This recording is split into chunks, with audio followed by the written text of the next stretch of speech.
I am recording. Ba ba ba. I am recording. Ba ba ba. I am recording. Ba ba ba. What's up, everyone? Welcome to the 708th episode of the Pokemon Podcast. It's super effective. I'm your host, Steve. With me is Bobby. Hello. I've had a successful Valentine's week Pokemon sleep event with my Clodsire Eclairs coming through for like every single meal. Me too. I did not make a single one. Oh my god! Did you auto cook this week, Austin? Yes, here. I did.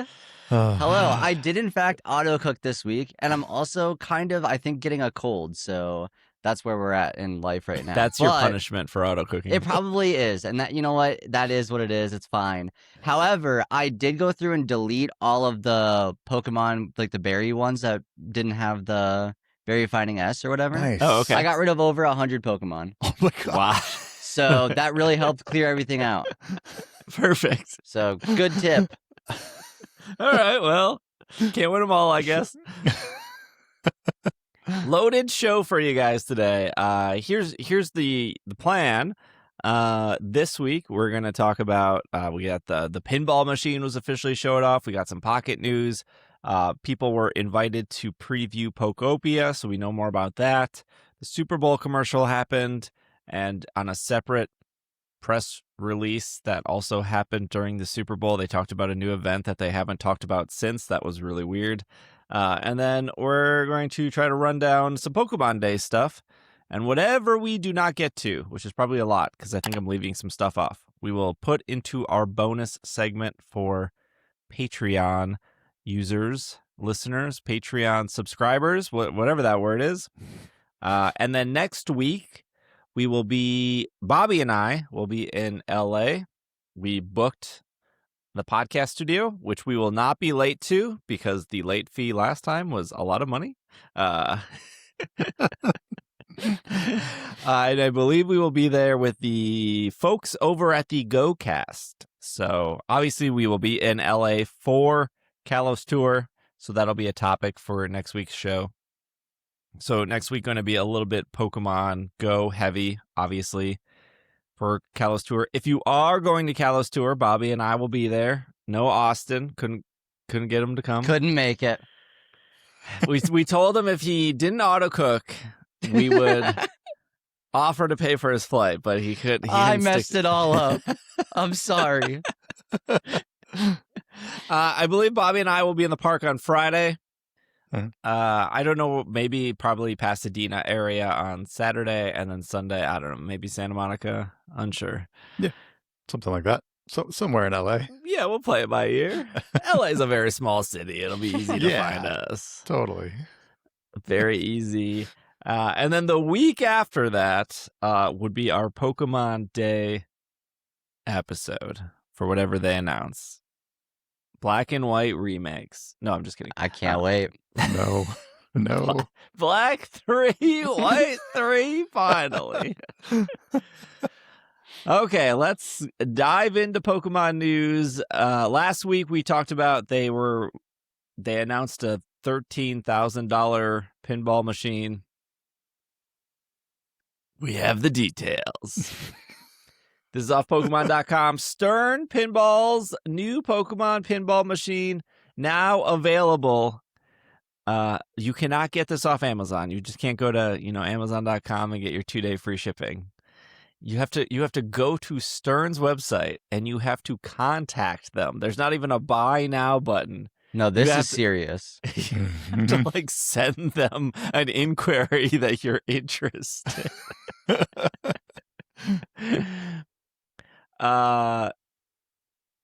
This is a fully authentic, full-size pinball machine created by one of the true pioneers of the game. That's Pokemon's words, not mine. We have seen the machine.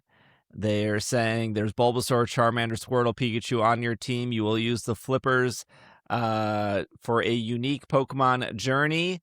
The game will begin by the player entering a random biome, forest, water. Water's my favorite biome. Mountain or desert. You can discover, catch, and even train new Pokemon.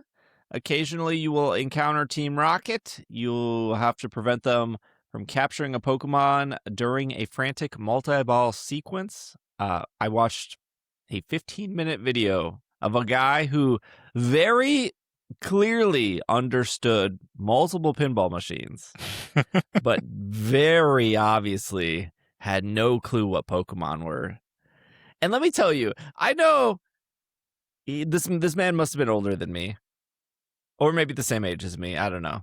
People age differently. Couldn't tell. But he didn't know what a Charmander was. And that was a little wild. Okay. The one that evolves into Charizard, I feel like. Yeah. Did he know what a Charizard was? He never mentioned Charizard the entire time. But he did call Meowth the Meowth. Okay.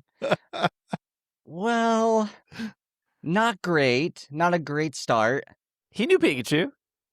That's kind of all you need to know when you're just a pinball expert, right? Yeah, well, every time he was like describing something, he'd be like, "Oh, the Pokemon Pinball has like this track, and that's very similar to Guardians of the Galaxy, and over here there's another track, and that's like the Black Lagoon." He was very much comparing it to, like I'm outside of my element here in the right. I have no clue what any of these Pokemon are. To be completely fair, all right. We are all here on a Pokemon podcast. But if you asked me to name the parts of a pinball machine, I wouldn't even have had said flippers had you not said it from the article. Like bumpers, flippers, tilt. I couldn't. Yeah, I don't know. So if this person has spent his life's like time of research just being a pinball expert, there's a good chance that he doesn't know who Charmander is, and that's okay. I guess. Yeah. I mean, there's not that many Pokemon on the board. I mean, there are, but like the 4 lanes. Right. Maybe. Sure. Maybe like just look them up. And they're some of the easiest Pokemon to look up. True. This is true. There's the Pro machine, the Premium machine, the Limited Edition machine. Last week, we didn't know what any of these look like. We do now. Bobby posed the question, how many Gen 1 Pokemon were going to be on these machines? And the answer is like 98% Gen 1. Almost every single one. Yep. Almost everything. There's a few others, like there's some of the evolutions. I saw Furfrou in the back. Whoa. Furfrou. Sorry, Furfrou in the back. My bad. I forgot where I was for a second. Stonejarner. Speaking of Stonejarner, there is no Stonejarner on this pinball machine, which is sad. I was willing to drop $7,000 if Stonejarner was on this. I did see an Incineroar. So Steve, maybe you will still drop the $7,000 for Incineroar, even though it's a tiny little picture. And I saw Piplup as well, like just popping up in the corner of one of the walls there. That's it. Everything else Gen 1, I think. I did some deep investigation. Okay, good. There is multiple Flabébé on the machine. They're very tiny. They're in the upper left-hand corner behind the Meowth. There's also a Sprigatito back there. Okay. And there's a DeNA also back there. Oh, DeNA. Yeah. Nice. And then there is on the Pro Edition, on the side of the machine, there's a Pichu, which I know it's related to Pikachu, but it is still not Gen 1. Okay. I did learn some stuff about the Stern pinball machines. Apparently, they all have a QR code you can scan. All the models have this. Okay. And the QR code will let you participate in the world leaderboard. Oh, that's fun, actually. That's cool. Yes. And then from the 15-minute video of Mr. the Meowth, he did say that the machines will all play the same no matter what model you get. Obviously, the limited edition, that is the one that's only 750 made. It seems like Premium and Pro, there's no limit on how many they're making. I'm assuming they're just making per order, per inquiry. Mhm. Again, I don't think you're not going to Amazon and getting 2-day shipping on this. Right. It's probably a couple month away. You can, as of right now, you can order them. You just have to email Stern and say you're interested. Yeah. The limited edition machine has like the Master Ball, and it has a better lighting pattern. So the lights inside the machine will react to what's happening on the board. And then it apparently has like better speakers and a bigger screen, I think. These all have screens. Mm-hmm. Mhm. And I don't know all the differences between the premium and the pro, because literally every YouTube video is like, I'm not going to go into the differences. You can look these up on your whatever. But the Pokeball that you can hitch your ball under, on the premium and the limited edition, the Pokeball will move and shake. On the pro, which is very confusing, the pro is the base model. Mm-hmm. They should just call it base.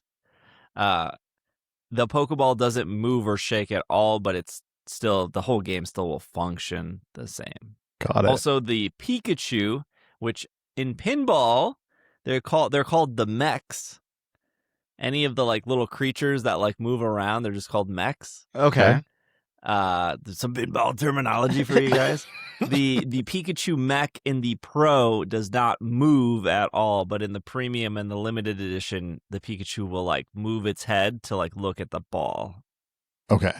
Sure. Very there's 183 Pokemon you can catch. Okay. And since it's Gen 1 focused, I'm just gonna assume that 151 Gen 1 and maybe 30. I don't know. You think Fingers you'll be able to crossed catch that Mew? Stonejarner is one of them. Probably not. Probably. If it is, Austin said that he would purchase it. I mean, I have to. The limited edition one looks pretty cool. Yeah. It's the purple with the purple Yeah, light. the purple legs and it's stuff. awesome. Yeah. It looks pretty cool for sure. I wonder how long that limited edition one will even be available, or if they've all been spoken for already. Should we fill out the email form? Yeah. Probably have to send them like a purchase order or something. I mean, you mentioned this last week, how you said we hadn't seen it all, right? But you were saying this is probably one of a machine that's made for businesses and not so much for personal use. Mm-hmm.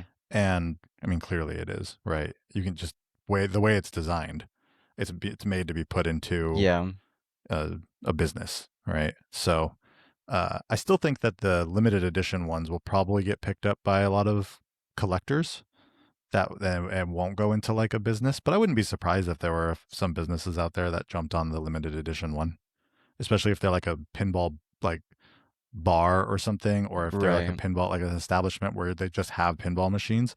I could see them having the limited edition. Yes. Also, if you go to Stern's website, there's like Stranger Things, there's like a Star Wars machine, there's like a Star Trek machine. There's like a lot of, there's the John Wick machine. Is this, so I don't know if either of you know this, maybe someone will tell us in the comments, but is Stern the company that like for years, you go into any place and they have all those themed pinball machines? Yes. Is Stern like that company that does that? Okay. Yeah. Okay. They're also out of Chicago. So some of these people that did videos, they were like, we were invited out to Chicago's headquarters to Stern to play. Yeah. So they played them cool. at Stern's office, and they had all three machines next to each other. I would have imagined that Stern would have listened to this podcast first, and then have been like, we should invite these three. Maybe they heard us talk. Maybe they knew we would have reviewed badly because of all the Gen 1 Pokemon. Yeah, and no Stonejarner. Yeah. Like I know there's probably people that are Kanto fatigued, or why are we pandering to Gen 1 people? But I don't know if anyone who like grew up with Snivy, Oshawott, and Tepig, I don't know if they can even afford a pinball machine. No. The only reasonable people that could possibly afford this would be Gen 1 people. I mean, you're right. You're right. Look, at the end of the day, you're going to... Gen 1's always going to be what people go to for like anything in general, right? If it's not a Pokemon specific thing, if it's something else that's collaborating with Pokemon, it's almost always going to be Gen 1. What can I tell you? Like, it's got Pikachu, it's got Eevee, it's got Charizard, it's got Yeah. Gengar. We know these are It's some of the got most popular the Pokemon. Meowth. The meow.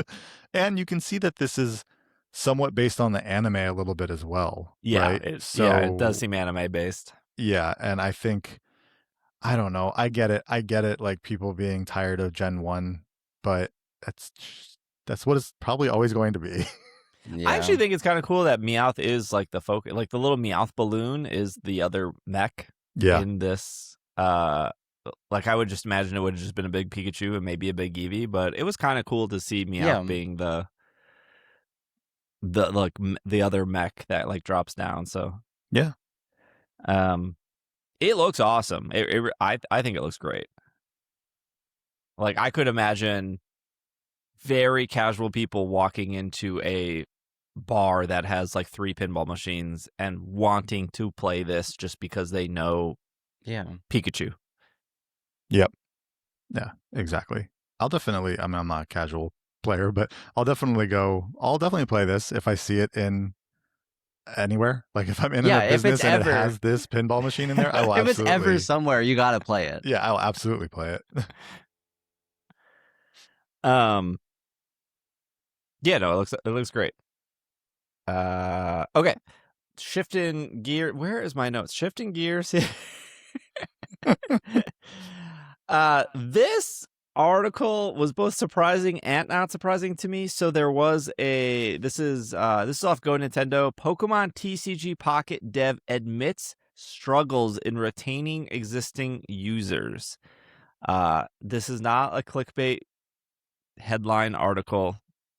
There is a source to this. The source is their Q3 earning reports where they literally say this. They are published there in Japanese, so I guess there might be some translation errors, which there always seems to be. This says TCG Pocket has reached over 150 million downloads. In their Q3 earning reports, Pokemon TCG Pocket developer DeNA admits they're having issues with player retention when it comes to existing players. Specifically, DeNA says that new user acquisition remains strong, but existing users have declined compared to the launch period. DeNA has said that this has led to an issue with the amount of monthly active users, but they recognize, quote, the importance of initiatives aiming to increase login frequency and improve retention rate, such as enhancing the collection experience, end quote. DeNA hasn't shared any specifics on how they plan to turn things around for monthly active users, but it's clear they see this as a major area of importance. In other words, you should expect some new initiatives and tweaks to the TCG Pocket sometime this year. We'll bring you the full details when they go live. Go Nintendo. Or this podcast will. Also, my hair is crazy today. I am glad it's just not me. Right. That's where when I saw this, I was like, I feel like I'm one of the biggest Pokemon fans in the world. I mean, I did hit master rank 20 in Pokemon Sleep this week, you know. That's what determines a hardcore Pokemon fan. But I did bounce off this. And when they say the quote from DeNA was such as enhancing the collection experience, I don't think that's the problem. Unless they think the problem is people feel like they can't collect enough. No, I think they brought the Deluxe Pack EX pack, right? Like that felt like they were getting people who weren't opening enough, and so they wanted to have something else for them to open in that time period. I was just gonna say it feels like there's nothing to do. Very true. Yeah. And I do think the battling is good. I think the battling let me put an asterisk on that. I think the battling is good if you don't know how to play the real TCG, or you can accept that you just will never have 45 minutes to play the real TCG. That's where I think the battle stuff shines. And for me, I could make time to play the real TCG. Obviously, I know how to play the real TCG. I've top cut TCG tournaments. So to me, I do feel that like I can see both ways of like, you know what? I do just want to play for 5 minutes, or on the other side, I just wish this was more fleshed out. But if people are just logging in and opening packs and they're leaving, and then after time they fall off because they don't like the battling, I don't think making the battling quote unquote better is going to bring those people back. They've already probably accepted, I don't like battling. Sure. Yeah. But I think there needs to maybe be something else to do with your cards. I don't know what that is. I'm not a game developer, but clearly logging in, opening cards, and logging out is leading to drop off. And this other thing over here is also not attracting players. So what's another thing you can do to get people to not bounce off this app and move it off their home screen? For me, some of the issues I experience when playing through this game is I'll still go in and open my daily packs. I'm still paying for premium. So, I'm getting my 4 packs. But and this is a problem, like Pokemon Unite has this issue as well for me. There's too many menus to click through. I get sick of wanting to open all these menus, even though I want to collect this stuff. But then also, this was like, maybe I had thought of it differently in my head, but when they announced this game with the immersive cards, I thought there would be a lot more than like 1 or 2 a pack. I don't know why I thought that, but I just assumed like, a lot of these cards, not a couple of them. Yep. And so I think more immersive artwork could do the trick as well, because that's something fun to do with your cards. You can watch the little video, but yeah, it's interesting because they said that they don't seem to have an issue with new people starting to play, but to holding on to customers. And that does make me wonder at what point the break is, because if you're new, it's going to take you a long time to collect all the cards that are out there. So you'd think those people would stay on longer. I would assume that the people who are falling off are ones who have just kind of gone through and maybe collected the regular sets, maybe making some of the rarer cards not so hard to come across. Like, they don't have to be easy, but I mean, how often are you seeing those rainbow bordered cards? Like, very, very rarely, unless you are paying a bunch of money into it, which I get that that's the point. But I don't know. It just feels like if you're just collecting the regular sets, those finish pretty quickly. And then if you're like, well, the rarer ones aren't really that easy to get by any means, so I'm just going to kind of stop until the next set comes out and then just go for some new stuff, then I kind of see why people would fall off more often. And then at some point you just don't come back to it, right? You stop, and then you're like, oh, okay, well, I don't want to open it again. Well, I mean, Bobby, I love trade tokens so much. When they got rid of them, I really just felt like they weren't speaking to me anymore. I liked the challenge of a trade. Yeah. Ain't no way. I still think they need to add something. Like you said, they need to add something else that is somewhere between the collecting and the battling. I still think some kind of mission system that's different than what they currently have would be fun. I mean, every single set that comes out, it's exactly the same. Yeah. It's just that, it's just that like 4-tiered practice battle kind of thing. And then every event is exactly the same. They just need some variety in there. Yeah, we have Pokemon Day around the corner. So besides them announcing a new set, are they going to announce a new thing? And I don't know what that new thing is. I think for some fans, them just saying, here's some quality of life stuff. Animations are faster. You can now open 5, if you have a inbox of 5 Mhm. single booster packs. You can open all 5 single booster packs quickly. I think that would be helpful.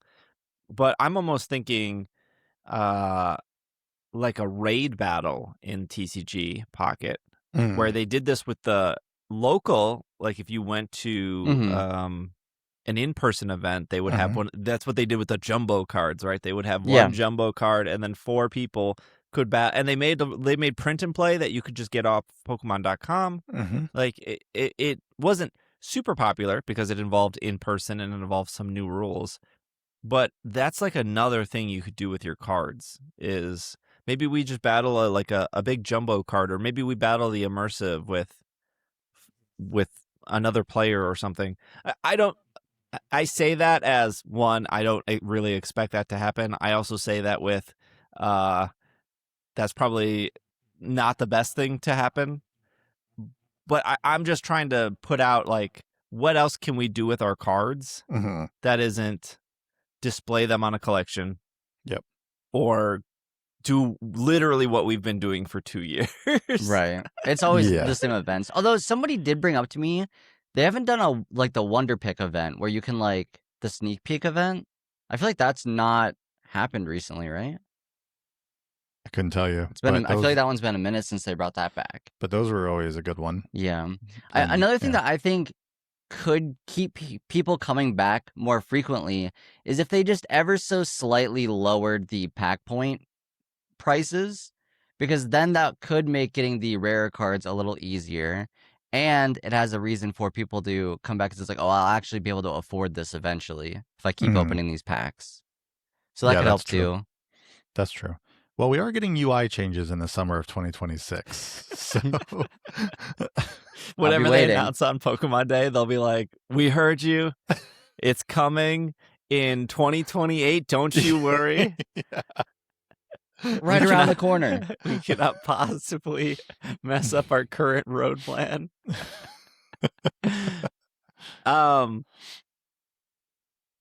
Yeah. So anyways, your takeaway is they are bleeding existing users, and that's not good.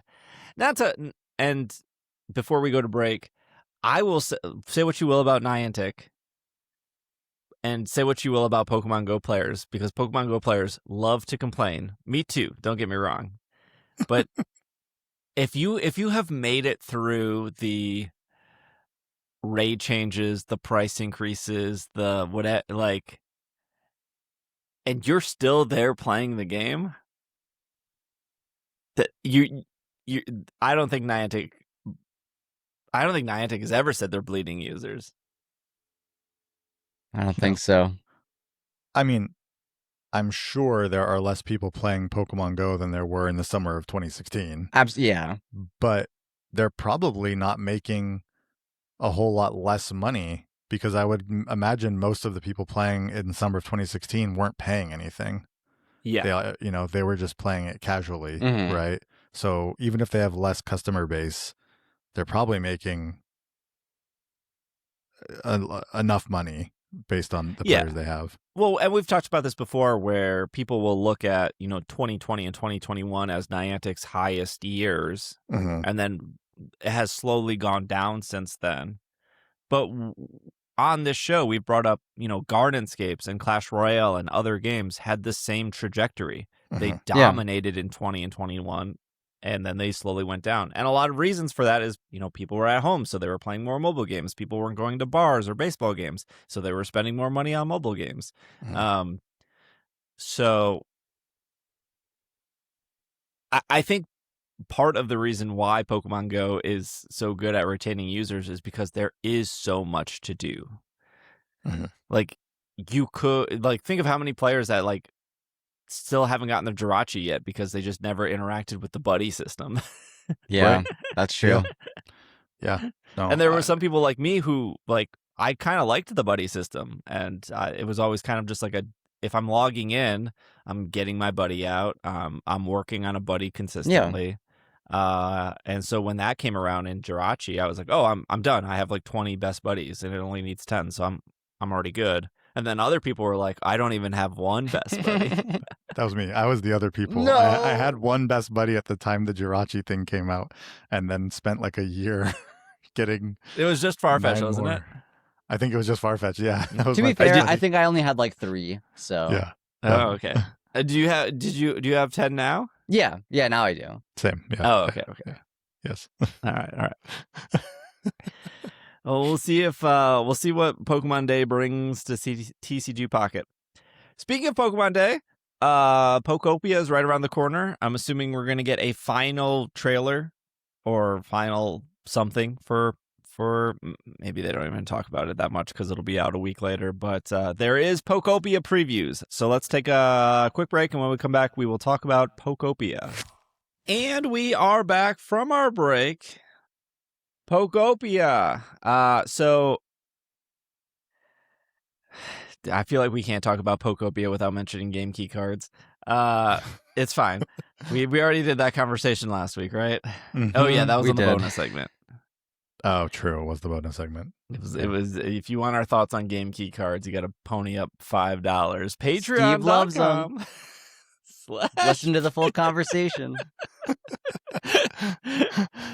Okay, so press, IGN, and whatnot got invited. Nintendo's favorite people in the entire world they got invited. I can give you guys some behind the scenes here because I'm sure people were like, Steve, why were you not invited to Pokopia? Number one, I don't know. It's fine. It's not that big of a deal. I'm not losing sleep over it. But sometimes,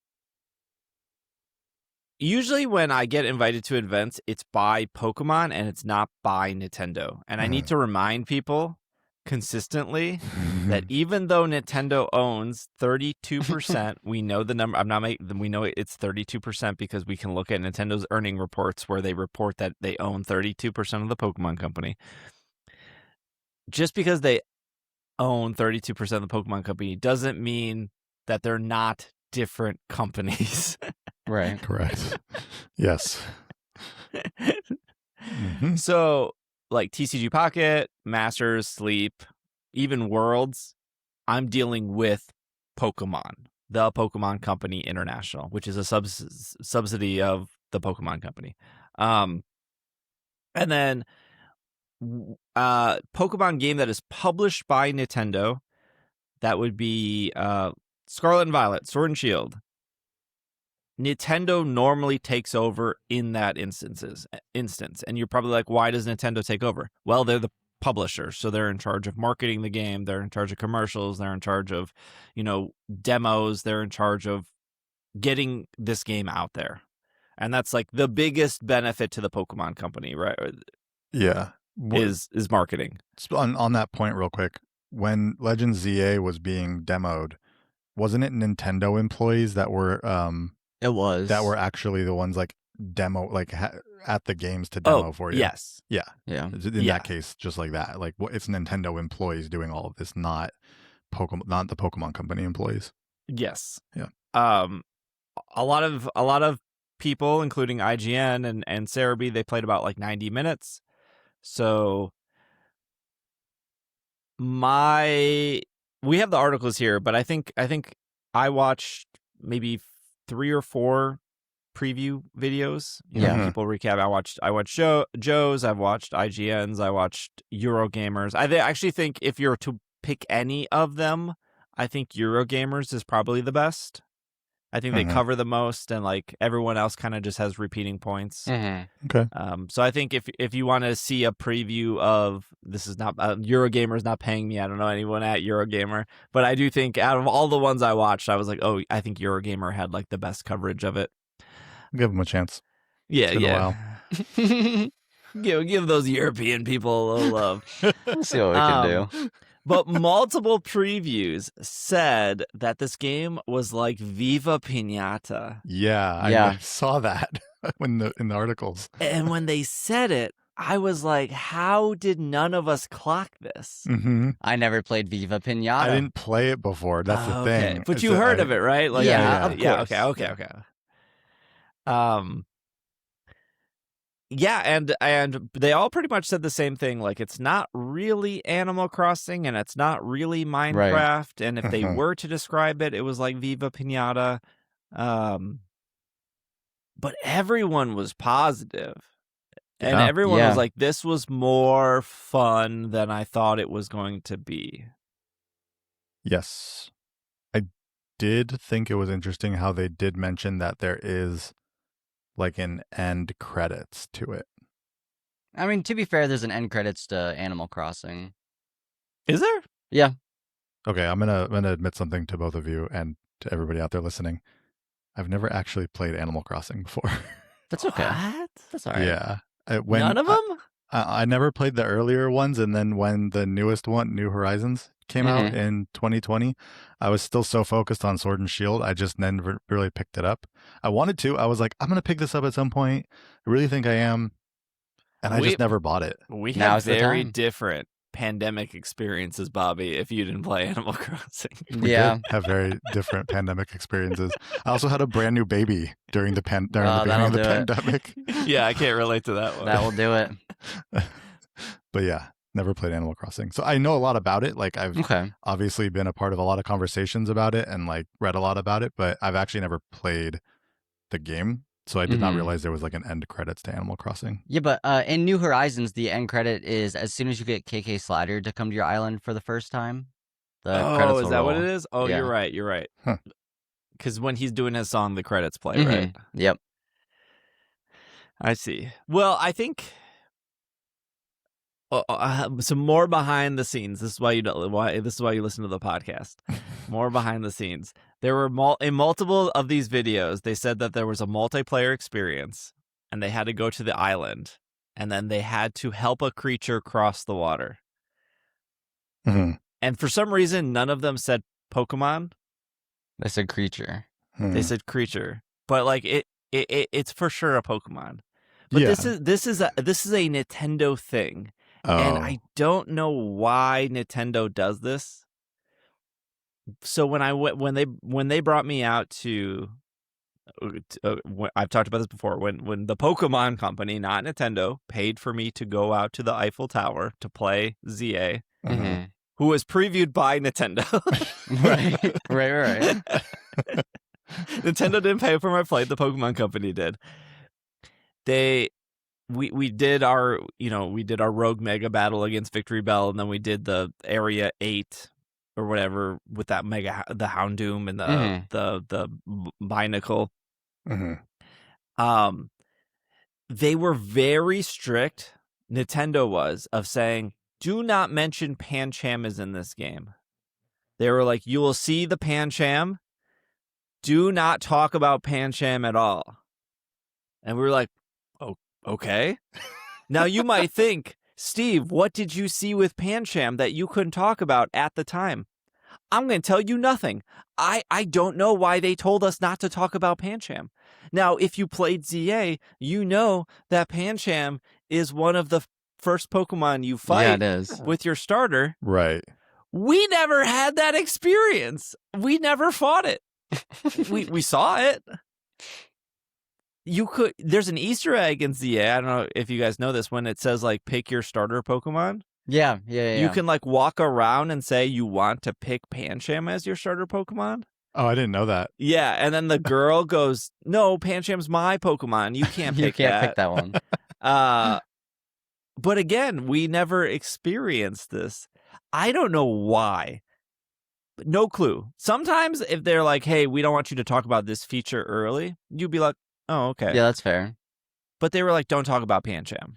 Maybe I could see that because Pancham had such a big part of the beginning of the game, that they just wanted it to be a complete surprise that that's the Pokemon that was there. I know if you had mentioned that it was there, it wouldn't make people think, oh, it's probably going to have something to do with the beginning of the game. Like, but going into it, when you see that happen, you would be maybe a little, it would maybe take you out a little bit, because you'd be like, oh yeah, there's Pancham. Like, I knew he was going to be in the game, versus, oh, a Pancham, that's cute. Like that this is part, it's just, there's a different experience to that. Even if you I could see that from like a business's perspective, like Nintendo's perspective or the Pokemon company's perspective of we really want this to be a surprise, so much so that people don't even know it's in the game until that moment.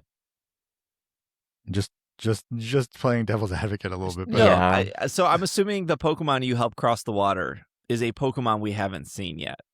Yeah, that would make Right. sense. Yeah. But there's like, what is it like? It's going to be like a Goldeen or like a Staryu or Yeah. or like a Magikarp or something, right? It's probably going to be. Yeah, it's Mega going to be just Starmie. something. Mega Starmie walking through the water. The only thing I could imagine that would be like really cool would be like, oh, it's like the shiny Magikarp. It's like Or- a little gold one or something. like- Actually, what it probably is, it's going to be like Moslax, Smearguru, Pikachu. It could be something like that. Some water Pokemon yeah, we that's haven't not. like seen those in the game. Right. But we know they're there, don't we? Yeah, Yeah. So it could Well- be like a new one of those. yeah, or it could just be a Barboach. Yeah, easily it could be. It's just like a wish cache. Yeah.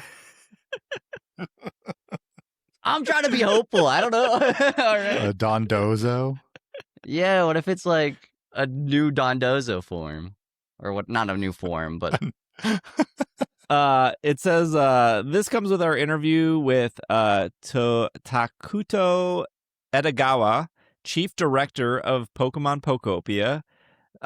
They say, quote, "So for this game, the main motivation for the game is typically not to go to the end roll credits. The whole concept is to create a world with Pokemon and live with Pokemon. However, on average, it'll be 20 to 40 hours.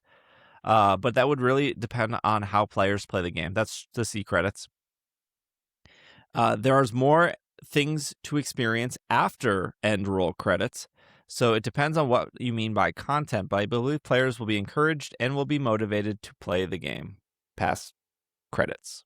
That makes me feel like I would want to rush through okay, one of the things that kept me from wanting to finish, say, a game like Zelda, right? Like let's take like Breath of the Wild or Tears of the Kingdom, was that I knew once I hit credits, like I was pretty much done, right? Like you could do all the side quests and everything, but once you hit credits, it's like, okay, that's kind of the end of the game. right. And I know with Pokemon, it's always like this, where there's like stuff after the credits. But when they say things like, we want you to take your time with this game and, and hopefully you're not rushing to the credits. Also, there's stuff to do after the credits. It's like, okay, well, now I want to rush to the end Yeah. so I can unlock everything that I can do after the credits. Yeah. I mean, if we're going back to I know it's not necessarily like Animal Crossing, but the credits earlier in the game, maybe. I feel like a lot of like the actual gameplay of Animal Crossing comes after you get the credits.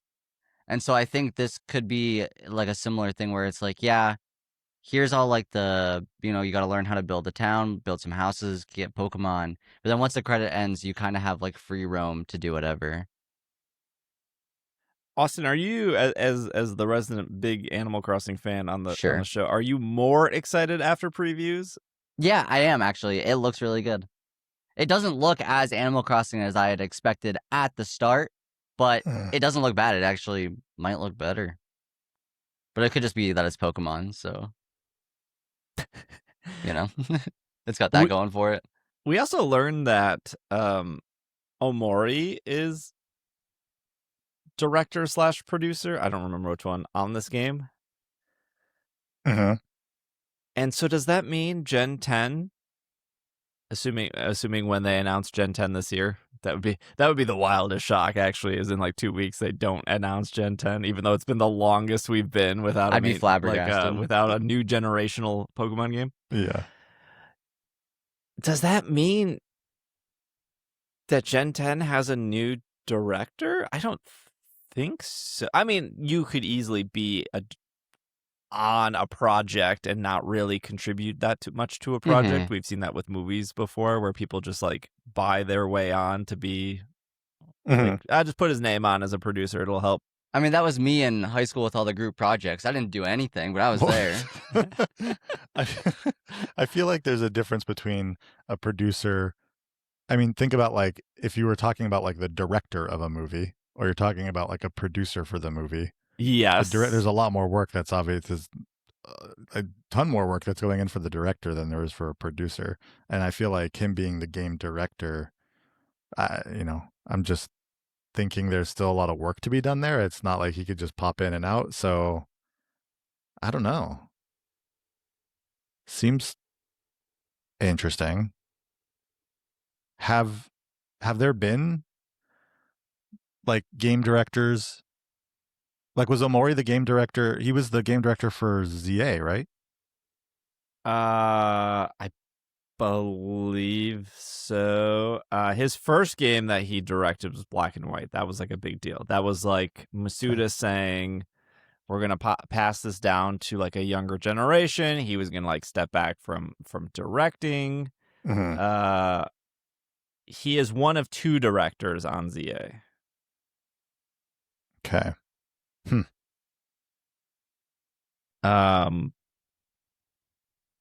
So Omori's career is he was a game designer and map designer of Ruby and Sapphire. He was a planner for Pokemon Box. Good thing that game sold nothing. He was a game designer and map designer for Fire Red, Leaf Green, and Emerald. He was a game designer for Drill Dozer, game designer advisor for Ranger, lead game designer. That Drill Dozer really boosted his career. Lead designer, plot scenario, map designer for Diamond and Pearl, game designer for Platinum, game designer for Heart Gold Soul Silver, lead game designer of special elements and map designer for Black and White, game designer for Harmonite, planning director. Oh, okay. So he was. I thought he fully directed Black and White. No, I think it was Sun and Moon when that happened. Wasn't it Sun and Moon when Masuda said he was moving over for the new generation? Here it says he was director for Ruby and Omega Ruby Alpha Sapphire, and then director for Sun and Moon, producer for Ultra Sun Ultra Moon, Interesting, supervisor for Pokemon Quest. What a great game. Maybe Omori's been the problem the entire time.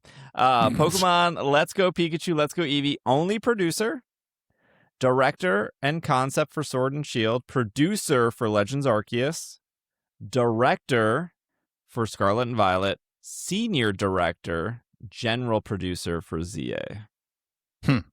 Okay. So probably still director for Gen 10. Probably, yeah.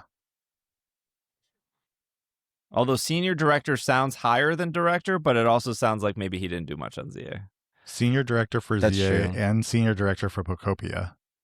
Yes. Which Yes, came and out, yeah. which are coming out within 6 months of each other, and then potentially director or higher for Senior director just makes it sound Gen like 10. He's which is managing what the director. job his job he is the head director of Game Freak. Sure. So senior director just means, to me, and I could be wrong, means he's not actually in charge, but a director in charge would go to him for advice. Yeah, and he's managing multiple projects. Yeah, I could see that for sure. Yes. And then another article I have here, which I feel like is a little bit clickbaity, headline, videogamechronicle.com, Pokopia, Game Freak on how Ruby and Sapphire inspired Pokemon's biggest spin-off ever. I think that's a little clickbaity, but the quote here is, which is from Omori. When I was creating the map, which was 2D at the time, I was putting grass into where Pokemon would appear, he told VGC in a Tokyo conference room. The feeling of Pokemon appearing when I was creating a habitat was very interesting to me, and that is a feeling I would cherish. Which I think has to also play in line how we read that he was a map director for so long, or a map planner for so long before becoming a director. Yep. I'm 100% not. I guess they're tying that he originally started making maps in Ruby and Sapphire, and that's how they got their headline of how Ruby and Sapphire inspired Pokopia. Yeah, there's not a lot to go off of there for the title. I don't know. I don't know where that came from. It's possible that this quote is just starting after they've been maybe talked about it a little bit too. It could be like, because he said when I was Yeah, I don't know. Actually, that's weird. Maybe they just looked at that and they're like, which game did he first become a map designer on? So for those that maybe don't know, Pokopia was started by Game Freak. It was the planning, the concept, the story, everything was internally Game Freak. And at a certain point, because Game Freak is not very big, they outsourced it to Koei Tecmo. And we have not talked about Beast of Reincarnation. We said we were going to. There's been a lot of news leading up to Pokemon Day. But we know from an IGN interview that Beast of Reincarnation is also being outsourced. And Amori, who is not working on that game, but was in, because he is the head director at Game Freak, he talked about Beast of Reincarnation for 10 seconds before they put it on the other director. Who that director is, Beast of Reincarnation was his gear project that he pitched and got approved. They said to IGN that the team working on Beast of Reincarnation is huge.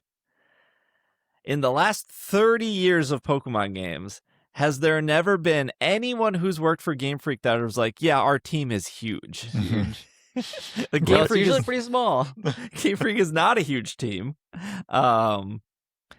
And so there was a clarification post on IGN, and again, we'll probably talk about this as we get closer to Beast of Reincarnation, that says that this game is outsourced and it's being led by Game Freak through management.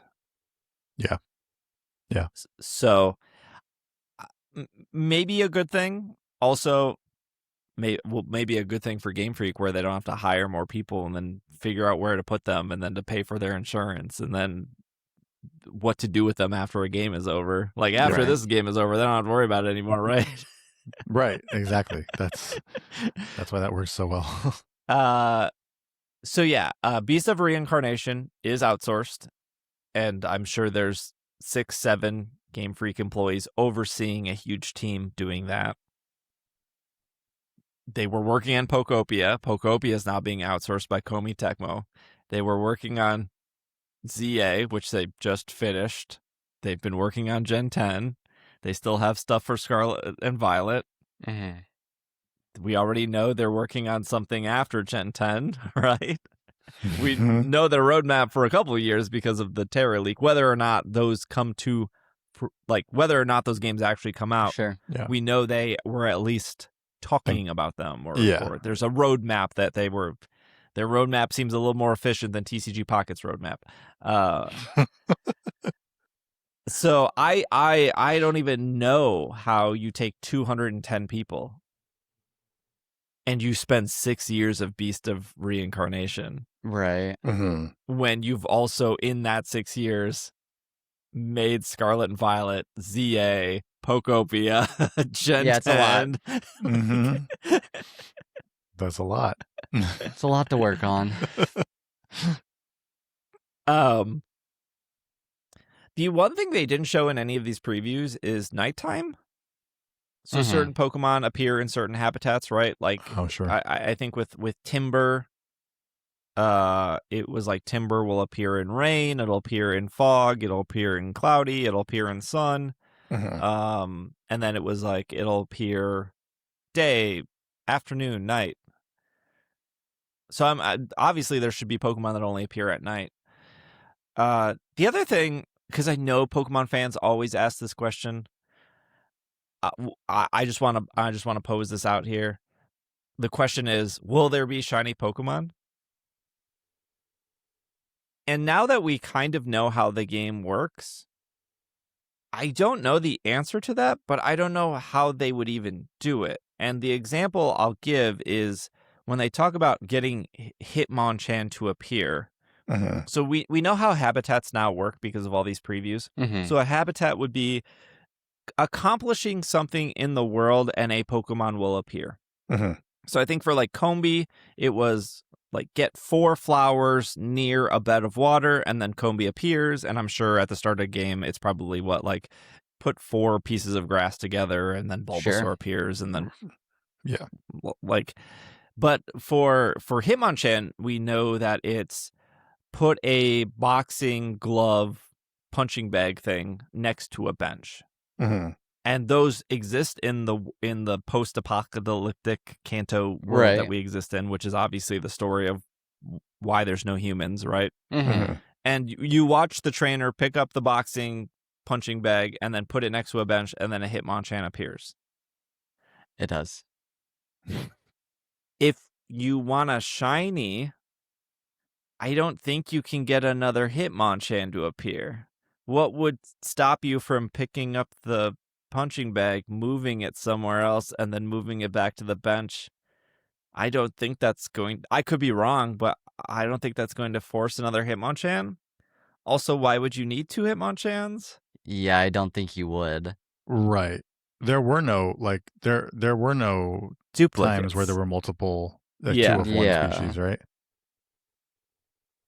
I mean, I have the question of, if Squirtle is watering flowers and Scyther is cutting bushes and Hitmonchan is breaking blocks, what would a Conkeldurr be doing? What would a Wishcash be doing? What would a Gyarados be doing? Because it feels like the same. How many ways are you going to water the grass? Yeah, it's going to all kind of be the same. How many ways are you going to cut down a tree? Right. Like if Scyther's already cutting down a tree, is a Pinsir cutting down more trees? But yeah, if you're just putting 4 pieces of grass together to get a Bulbasaur to appear, you're probably doing that a lot. Yeah, 4 pieces of grass together seems like a task you would do multiple times. So, but I don't think multiple Bulbasaurs are appearing. Right. I don't think there'd be a reason for there to be. Yeah. You make a great point. I honestly can't think of how that would work otherwise. Yeah, like, and I've had this conversation with tons of people. I don't think shiny Pokemon matter, and people get really mad when I say that. Sure, but it's a reality. Either you like the game or you don't. Yeah, and the shiny Pokemon aren't going to convince you otherwise. And people will say, "No, I would play a game longer if it had shiny Pokemon." But you like the game. Pokemon Masters has shiny Pokemon right now. If that's what you care about, download Pokemon Masters and play it. They have shiny Pokemon. And people will be like, well, I am already playing Masters. Exactly. You already like it. The shiny Pokemon are irrelevant. Pokemon Sleep has shiny Pokemon. Most people fell off not because of shiny. They fell off because they didn't like Sleep. Yeah. Like Pokemon Quest has shiny Pokemon. People stopped playing Pokemon Quest because there was like there's I like shiny. I like to collect shiny Pokemon too. I think it's a fun post game kind of thing. But it's never been a selling point to a game. As a Pokemon shiny fan, I would love to find a reason to argue with you, but I don't think there is. Like, because maybe Pokopia has shiny. Maybe when you put that punching bag next to a bench, maybe there's a chance that Hitmonchan can be shiny. Sure. But are you just like resetting your game to then put the punching bag next to the bench again? Right. I don't think if these Pokemon only show up once, I don't think, because we know that the Pokemon Company, Game Freak, don't want people to turn off and on their game again. Yeah. Right. We've seen that time and time again with the starters being shiny locked in things now, and some legendaries being shiny locked in certain situations. They don't want people to turn off and on their game again. So I think if each of these Pokemon only show up once, I don't think there's a chance that they can be shiny, because they literally don't want people, especially in this game that's supposed to be, what is it? It says in this article that there were 2 specific like aesthetic words that were used when designing this. They were chill and pop. And so, a game that's supposed to be chill, I don't think they want people to be like resetting the game over and over again. I to would get a argue that shiny. is relaxing, but Is it though? yeah, Is you're it just really? sitting down watching TV, soft resetting your DS. There's something But in a cozy game that's about that. already in a game that's already supposed to be relaxing Yeah. versus like a Yeah. regular Pokemon game. No, you're right. I did want to really quick say about this title of this article from Video Game Chronicle. There is a section down below under Viva Rattata that says, when I was working on Pokemon Scarlet and Violet, I was continuously looking for new possibilities for Pokemon, Omori told VGC. It brought me back to when I started on Ruby and Sapphire, creating those habitats and meeting the Pokemon for the first time. That led me to create the prototype for this game. There you go. So that's where the title comes from, but it's still a little bit. Looking for new possibilities for Pokemon. Yeah. Scarlet and Violet doesn't have like wild encounters. No, there's no wild encounters. But I wouldn't say Pokopia is like a wild encounter. Like you see how to get the encounter. I mean, yeah, because you right? gotta place the punching bag next to the bench. That's right. your Like it encounter. tells you place a Yeah. punching bag next to a bench. So it's not like gonna be random. It could be multiple fighting Pokemon though. Yeah. Just because they're not wearing boxing gloves doesn't mean they can't be using a punching bag. Yeah, we also know that there's PP in the game, and you can replenish PP with Lepa berries, which that's how it works. So and we see trees. We saw we see the Ross berry, the Pecha berry, the citrus berry. We see multiple trees, and we see those berries. One of the videos mentions that there's power lines and you have to connect power lines. One of the videos mentions mailboxes in front of finished buildings, and that's always been important in like Animal Crossing or Disney Dreamlight Valley or whatever. Houses usually have mailboxes in front of them for stuff. So there's like a lot of little things to pick up, but we can't really do anything with that information. Sure. Right. Of like, how fast are we getting electricity? How much does that actually matter? Are you just setting it one time? But again, that it just leads me to more questions of, okay, I have a Charmander. He lights a fire. Does he evolve into Charmeleon, or do I have to do different requirements for Charmeleon? Is Charmeleon even in the game? Because do these Pokemon even evolve? We know that Charmander's in the game, and we know Charizard's in the game, but also what's the difference between Charmander and Charizard? I could imagine that the difference between Squirtle and Blastoise, we haven't even seen a Blastoise, is that Blastoise would apply more water to the ground, but with Charizard, do you need to apply a bigger fire? I would think, here's just a little theory crafting. It's that you would get one Charmander. The more you use his ability to light a fire, like light a campfire or whatever, it would evolve and the fire would get stronger and you could do more with it. Like light a kiln or something. Okay, go on. I don't know. And then there was some Blastoise, good it's like logic there. you're using a bunch of water guns to, grow your flowers, and then so you get a Wartortle. It can water more flowers at once. Yeah, Blastoise waters a whole field. And if your Charizard gets out of control and is burning too much, your Blastoise can Blastoise can do it. Get Put it out. taken care of quicker. The only thing would be like you'd have to. I guess it depends on how many times they'd want you to use the move before they could evolve. But I don't know. Other than getting more than one, because like, what's the point of having a Charizard and a Charmander if they do a similar thing? But also, I kind of want to push back on: do they even evolve? I mean, like what? Like I don't have a horse in the race. If they evolve, cool, whatever. Sure, they might not. But if you only get one Pokemon, if you only get that Timber, and he evolves into Conkeldurr, and not that I don't have a horse in the race of Conkeldurr or Timber either. Maybe they're somebody's favorite Pokemon, I'm sure. But I think most people would argue that Timber is much cuter than Conkeldurr. Sure. Some people could argue that Charmander is much cuter than Charizard. Yeah, they wouldn't want to evolve it. Yeah. That's the point. Is yeah. What if you don't? If you're only getting one Pokemon, yeah, and that Squirtle evolves into a Blastoise, but your favorite Pokemon of all time is Wartortle, and now you can never get a Wartortle again. But if they don't evolve, and we haven't seen, we've seen Dragonite, right? And we've seen evolved Pokemon. So how is like? Yes, but you would have to get more than one. We've seen Charmander, we've seen Charizard, but we've never seen a Charmeleon. Yeah. But have we seen Charmander and Charizard on the same screen at the same time? In the or same are they room. the same character? Oh, I don't. Have we seen them in the don't same know if room? we've seen them at the same time. They've been in the same room together. I don't know. I'd have to look at the video. Yeah, I can't remember if they're ever on screen together. Yeah, I don't. That's a good one.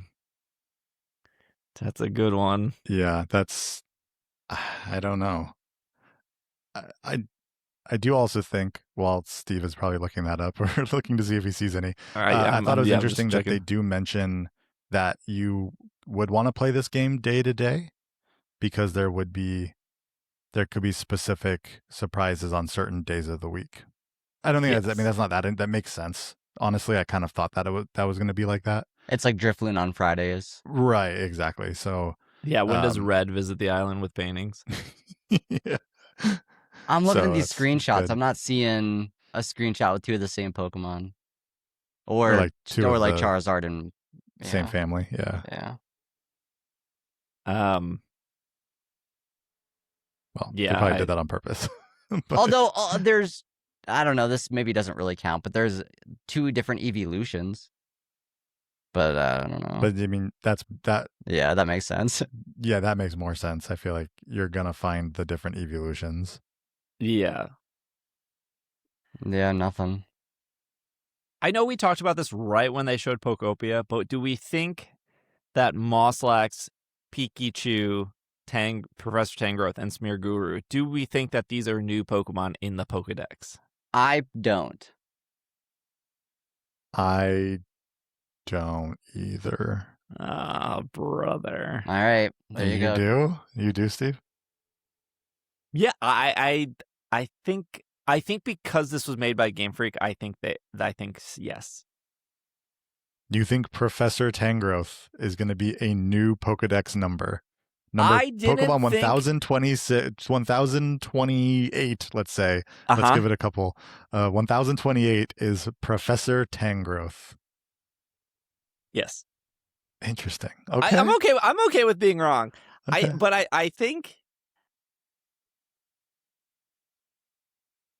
I think like a grass Snorlax in battle would be cool and viable. I think a ghost Pikachu in battle would be cool and viable, especially if that ghost Pikachu could hold a light ball. Right? Okay. Mm-hmm. Yeah. Mm-hmm. I think because this game started off as a Game Freak game, yes. I think if they want to sell more copies and for purely marketing, yes.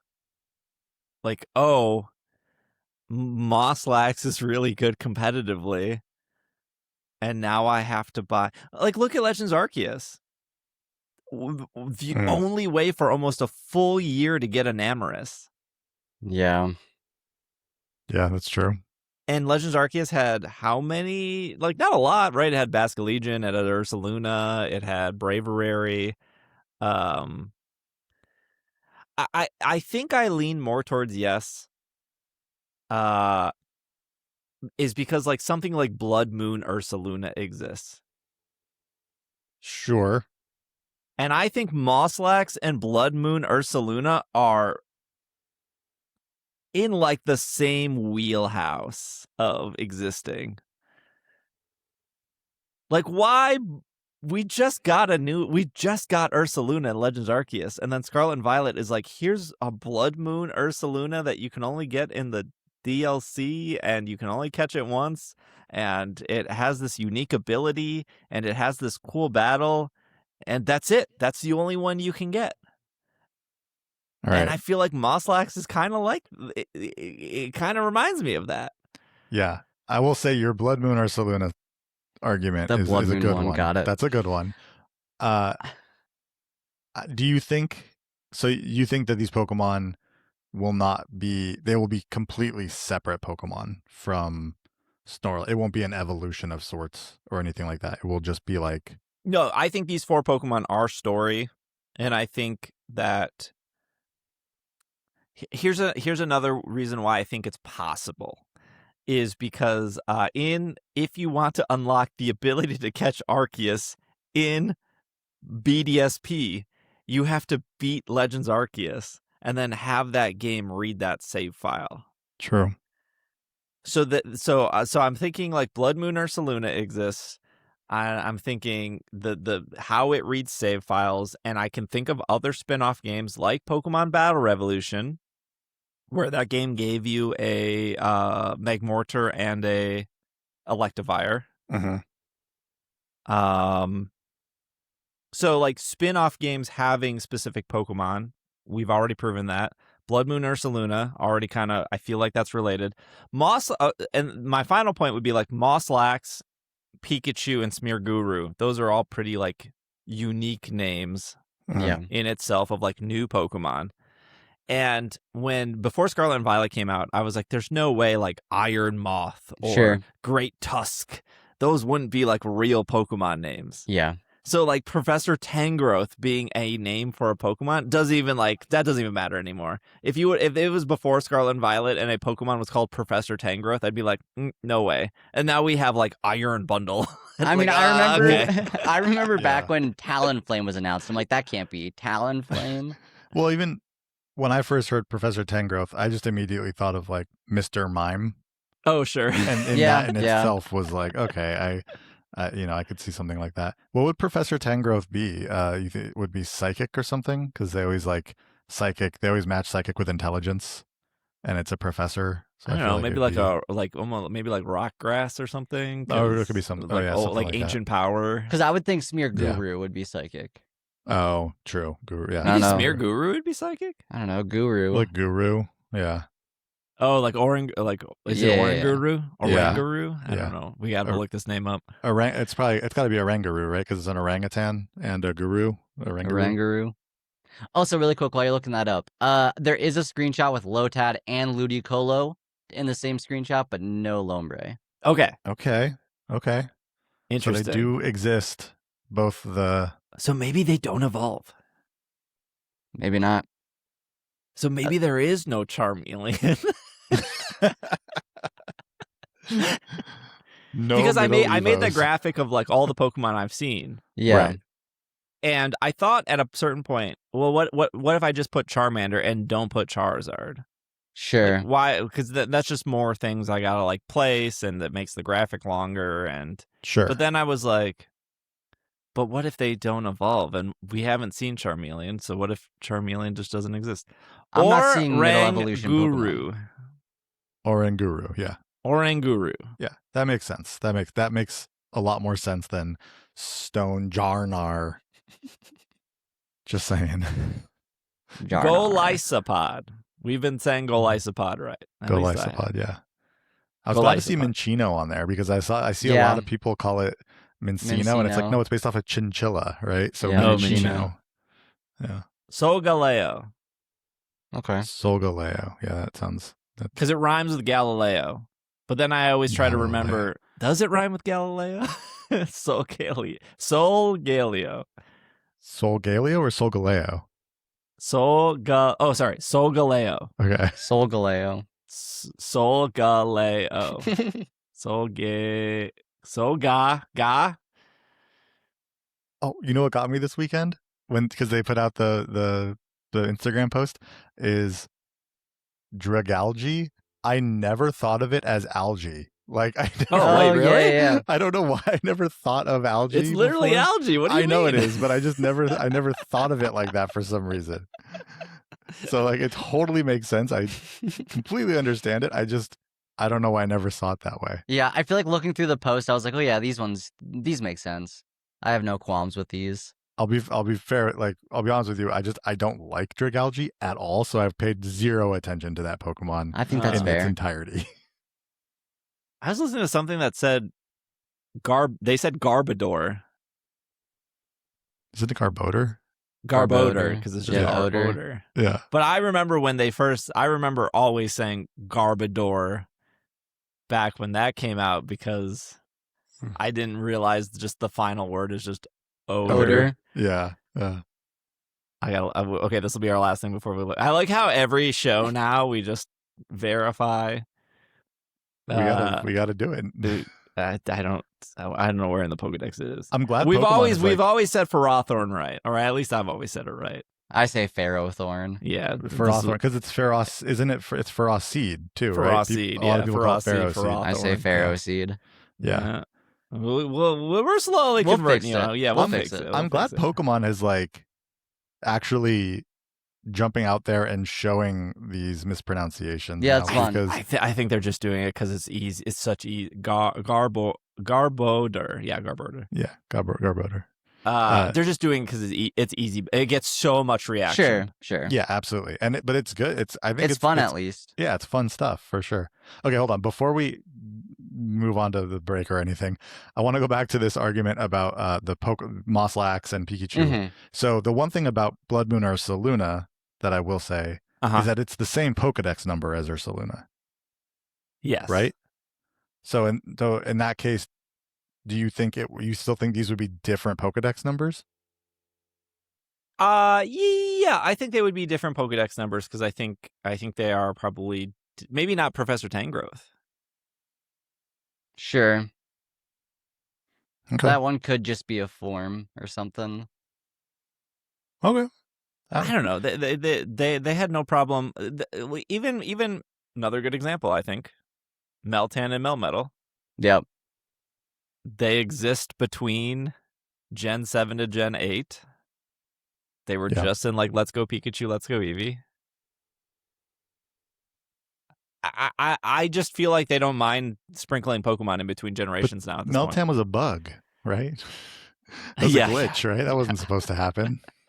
It's an accident by Pokemon Go. Yeah.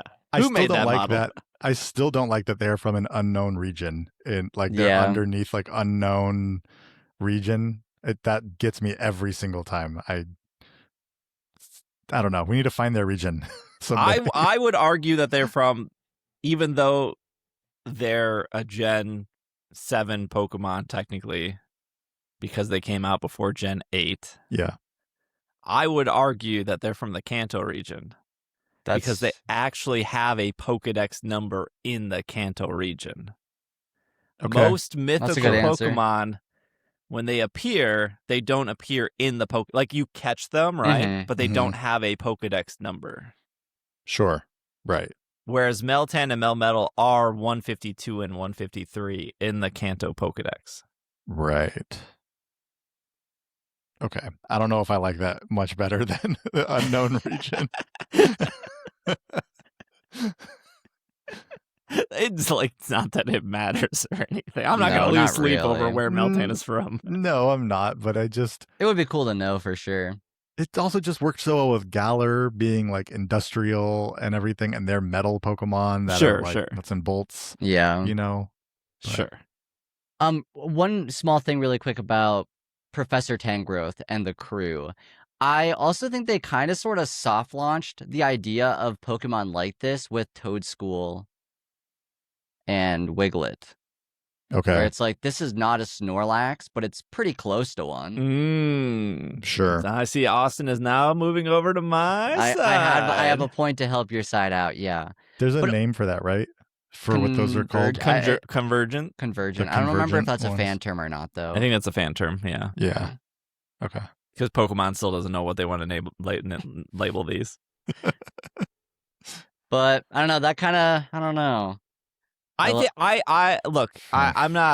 don't love to go down like the speculation route of like, oh, we're for sure getting Black 3, White 3 this year, and like these signs point to this.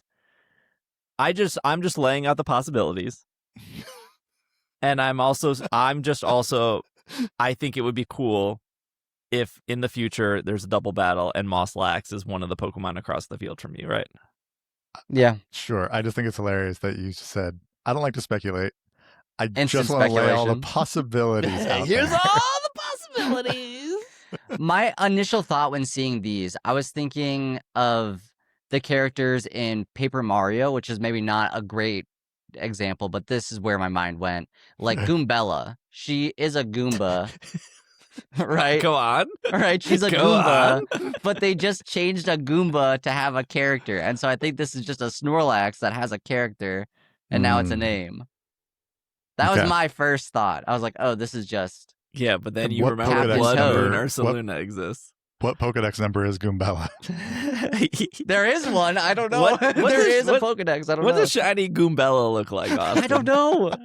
How? What do we have to put together to get Sorry, her I to just wanted to appear? mention Paper Mario. Goombella is so cool. Also, I totally forgot. I do want to talk about this. You guys are getting an extra long episode this week. I knew this was going to happen.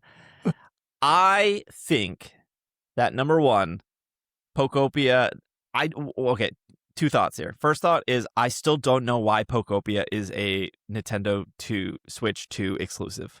Mhm. Nothing about it, from everything we've seen, makes it look like it needs the power of the Switch 2. But the second point is I do think Pokopia is a system seller. Yeah.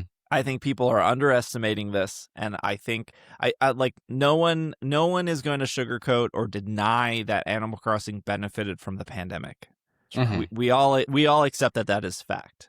Mhm. But I think once Pokopia comes out, I think people are going to see that it's something they want, and maybe previews have not done a good job of that yet. I think a lot of previews this past week, which is why we spent an hour talking about this, I think those previews have started to convince people that this is something they want, Mhm. and now they have to buy a Switch 2. Mm-hmm. And you know before Mario Kart comes out, you know whether you're a Mario Kart person or not. Mhm. You know before Metroid Prime comes out if you're a Metroid person or not. Also, Metroid was on the original Switch, right? Right. I think people are Pokemon fans, and I think people are Animal Crossing fans, but I think people were fence sitting on this. Mhm. And I said this a couple weeks ago. I'm going to say it again. I think Pokopia is the game that can beat sales for the biggest spin-off game ever. 100%. Not Yeah. including, like, obviously Pokemon Go will always Sure. reign that title. I'm talking about like console games, Mhm. $60, $70 games. Yep. So for reference, the best-selling spin-off game right now is the original Pokemon Stadium. As it should be. It sold like 5.4 million copies. I think the original Pokemon Snap sold like 5.2 million copies. So the reason it sold that many is, or one, because Pokemon was very popular. Those games are still, I would say, pretty good. The Nintendo 64 sold 32.93 million units. So I think the only thing that really stops Pokopia is that there's 17 million Switch 2s out there. Mm-hmm. Right. And on the Switch, the best-selling spin-off game is New Pokemon Snap, which is 2.4 million. There's a lot of Nintendo Switch out there, and New Pokemon Snap only sold 2.4. I think I don't have these numbers in front of me, but I'm pretty sure Mystery Dungeon sold 2.1 million. Mystery Dungeon is not as popular as people think it is, and then Pokken Tournament sold 2 million Mhm. on the Switch. So 2.4 is your threshold on the Switch, but I Yeah. think Pokopia blows that away. Yeah, I could see Yeah, it. yeah. I think this game has a great possibility to grab other attention from other gamers that play a lot of cozy games like Stardew Valley, Animal Crossing. Disney Dreamlight. Yeah, I could list off a bunch of them. But I think this is a great crossover game where it's like, I'm not really super into Pokemon, but I like these kind of games. This is a new one. I'm going to give it a shot. Mhm. Yeah. Yeah. I think the only thing that would maybe stop the 5 million is just the amount of Switches out Yeah, there, yeah. and maybe Game Key Card. But I sincerely think the majority of people don't care about Game Key Card. I think it's a vocal minority. I think it's just the vocal Twitter social media Yeah. minority. And I do wonder how many people that will actually stop from buying it still. Like, there's a lot of people out there who are going to say, I don't like this. Yeah, But that I mean, doesn't that's so me. much mean that they're going to not buy it. It just means that they don't like that they're buying it. Yeah. Yes. I don't love it, but I'm getting it. So Yeah, I think so. Okay, let's take a break, and We have Pokemon Day stuff, and we have Pokemon Day and Pokemon Night. Ooh.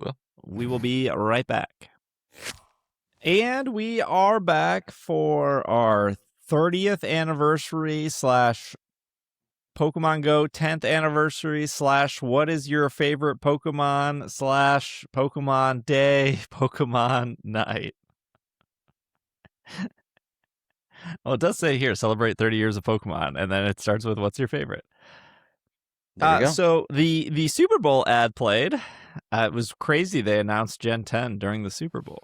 I wasn't expecting it. Yeah, it was with Lady Gaga being the one to announce it. The champion, Lady Gaga. The champion of the region, Lady Gaga. Yeah, they decided not to have any new legendary Pokemon. They just recycled Zygarde. They were like, Zygarde still seems like a new enough Pokemon for most people. People like Zygarde enough. Bobby, was the Super Bowl ad exactly what you were expecting? That's exactly what I was expecting. I was excited to see. I mean, I'm sure everyone has their favorite celebrity that showed up in this, but I really like Trevor Noah a lot. So I was happy to see Trevor Noah in that ad. Do you know? I hate the. I kind of get it, but I also hate it. I hate these people don't even like Pokemon argument that happens. I don't know. I don't know. Like, I don't follow celebrities or whatnot, so I don't actually know if Trevor likes Pokemon or not. Yeah, like I on don't his know if he does on his either. personal Instagram, he said he was really excited to work with Pokemon, and like it was like a brand collab he's always wanted. Mm-hmm. Yeah. He's brought up Pokemon in his comedy before, but I don't know that he's like followed it all these 30 years or anything like that. But I could see him having played it like as a kid and having enjoyed it as a kid. Yeah, but if you just watch the Pokemon anime and you don't play the games, you're still a Pokemon fan. Yeah. Like, I know I can't remember her name, but the K-pop Blackpink Jisoo? Yeah, she's always been like her. If you go back through her Instagram, she's posting Pokemon nonstop. She loves it. She's definitely a Pokemon fan. I don't know about the other ones, but same. I don't know. I don't know. I mean, a lot of their choices were Gen 1 Pokemon, so that's like, oh, they probably grew up with it. They, at one point in time in their childhood, they watched it or played one of the first games. Sure. Then we got like Zygarde, which was a more recent pick. But that person is also younger, much younger. Yeah, much younger. Like I'm pretty sure people did the math, and he would have been 10 when X and Y came out. Perfect time. Yeah. So like that makes it seem like that was pretty genuine. Yeah. But that's what makes it seem like that they were all somewhat genuine to me. Also, but that also could have been Pokemon the one girl Company. picked Gengar, and Gengar is just a lot of people's favorite Pokemon. Yeah, so that's like not crazy. Like no one picked Charizard. Yeah, that's true. Yeah. I mean, they picked popular Pokemon. Zygarde is not popular. Well, popular enough. Yeah, I don't know. I thought it was interesting that Lady Gaga picked Jigglypuff, and it's like, right. But okay, maybe she likes but it. also she's a singer. But She's been a singer people for like Jigglypuff. Yeah. I would have loved to see somebody say like Stunfisk though. Cascoon. Yeah, like it Silcoon. would have been cool to see one of those. Bisharp. It's like, who picks that one? Like, my favorite Pokemon is Bisharp, but specifically with Eevee. Yes, that's what we needed. We needed something like that. I talked to my dad this past week. I call him like once every 6 months to make sure he's still alive. And he was like, hey, they coming out with a new Pokemon game? And I was like, yeah, probably. He's like, was that what the commercial was about? And I was like, no. But you saw the commercial. That's cool. Yeah. And he was like, it just seemed like it was a new game. And I was like, huh, interesting that was your takeaway. What about that looked like a new game? Well, they announced the snapshot thing at the end. Oh, sure. That's true. Okay, I'll give you that. Which is in a game, and it is a new Pokemon feature Snap is in a the game. Yeah. So snapshot feature. I could see the lines. Sure. Okay. So anyways, the 60-second Super Bowl commercial was to advertise 30 years of Pokemon / we're doing that in Pokemon Go to celebrate the 10 years of Pokemon Go. A new feature in Pokemon Go. Not certain countries had this feature early. I think if you were in Spain, you could have used this exact feature like a month ago because they were testing it. They Right. just rebranded it as Who's Your Favorite? And in a separate non-Super Bowl commercial related, it was in a press release. They announced Pokemon Day Out and Pokemon Night Out. And it says here on Pokemon.com, throughout the year, fans will be able to come together in real life during Pokemon Day Out and Night Out experience, specifically designed to give fans of all ages the ability to connect with fellow trainers and interact trainers in interactive and immersive ways. Day Out events will feature family-friendly activities and programming, while Night Out events will feature non-family-friendly activities, gambling, crypto, AI. Oh, wait. Oh, okay. Night Out events will have fun surprises in store for longtime fans who grew up with Pokemon. More details will be announced in the future. I think it's a really funny way of putting the day out events are for kids and the night out events are for adults. Yeah, it's like, what does that mean?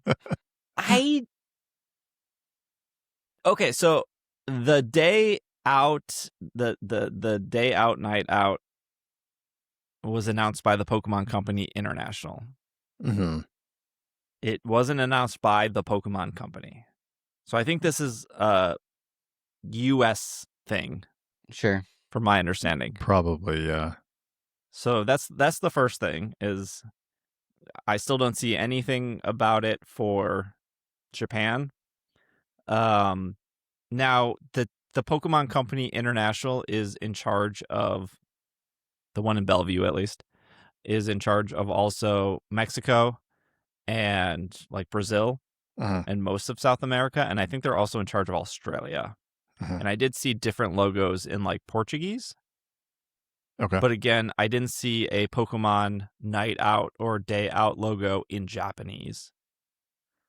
I don't know how much that matters. I guess that maybe matters of, will they bring this up at Pokemon Day? Right. I would maybe lean more towards no. And some more information for people. When, as far as I understand from people I've talked to who may or may not work at Niantic anymore, or who may or may not work at Pokemon anymore, that when a Pokemon Go event is taking place in Japan, the Pokemon Company fully takes over and oversees it, even though it is a Niantic event. Right. Okay. Yes. Makes sense.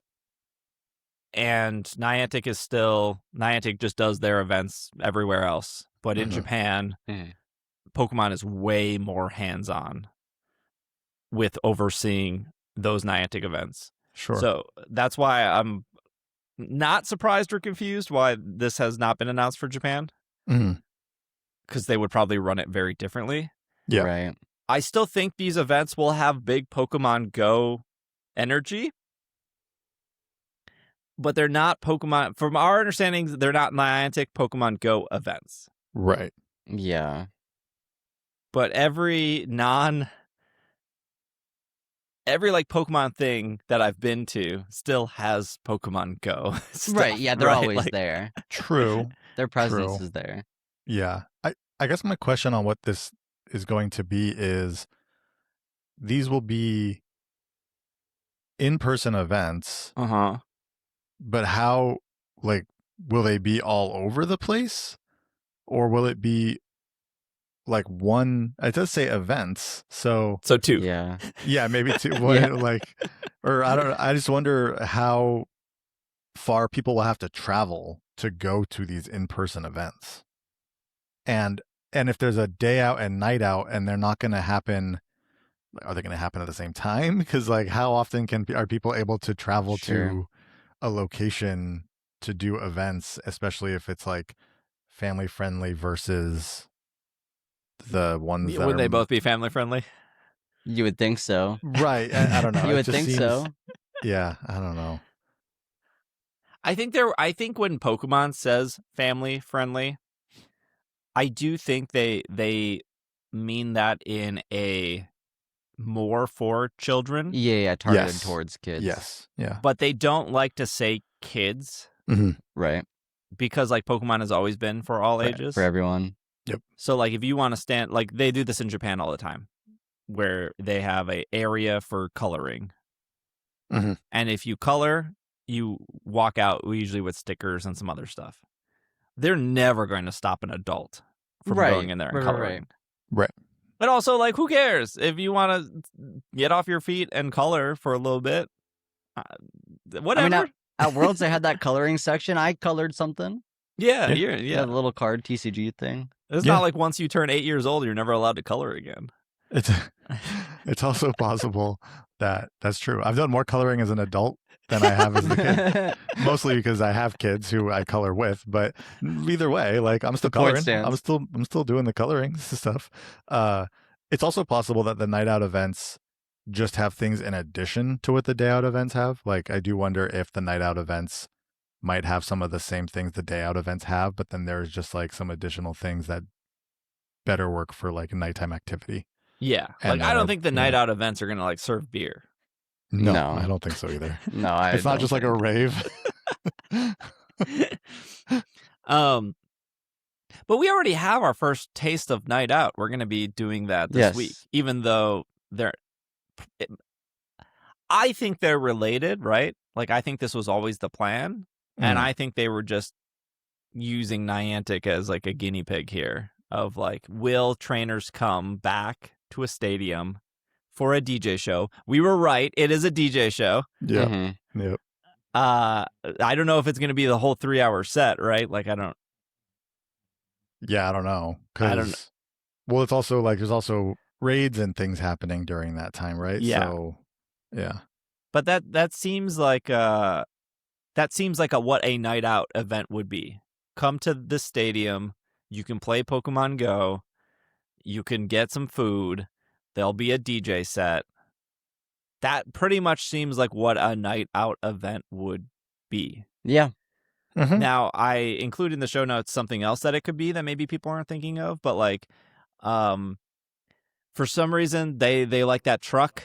The truck was at EUIC. They're going to bring the truck out to I'm pretty sure the truck is going to be at Kalos Tour. I think It's not. a bus or a truck? It's a Oh, truck, yeah, we I right? had don't- this whole thing. I think it's a truck. It's a truck, not a Yes. bus, right? Okay. The truck will be at Kalos Tour, I believe. That feels like a day out kind of thing. Like take Yeah. Yeah. little Sally. She wants a picture in front of the big truck. Sure. Little Sally's a big truck fan. Yeah. I also think that this maybe could lead to a Pokemon marathon. Now, I ran a Pokemon yeah. marathon in Jakarta. Not a marathon. 5K. Yeah. Is that not a marathon? A marathon's 26.2 miles. Oh, okay. I just thought marathon was like a long race. Oh, no. 5K. No. A Oh, okay. marathon So is they have specifically specifically 26.2 miles. I was like, I Let don't me think tell- you ran 26.2 I mean, people miles. make up names for marathon streams all the time. Yeah, let me tell you True. about the Make it mech machine inside next to the flippers, next to the tilt mechanic. Oh, I just thought all like races were marathons. But a marathon, you're saying a marathon is like specifically 20 plus miles. Yeah, 26.2 miles specifically. Okay. Yeah. So a 5K is just a 5K. 5K is the equivalent of, I believe, 3.5 miles, something like that. Yeah. It's 5 kilometers, right, as a 5K. But yeah, a marathon is 26.2 miles. Oh, okay. Well, I don't know what else to call it. A Pokemon race? A Pokemon 5K? A Pokemon race. Yeah. Okay, Pokemon They're race. all races, technically, yes. Yeah, technically right. they're a race. Yeah. I don't know how many people take the race seriously of like, I'm going to try to get first in this No, race. the goal I think is just to finish. To get first, yeah, no, definitely. Like, there are people who will run these races and for competitive purposes, but most people probably are not Yeah. doing that.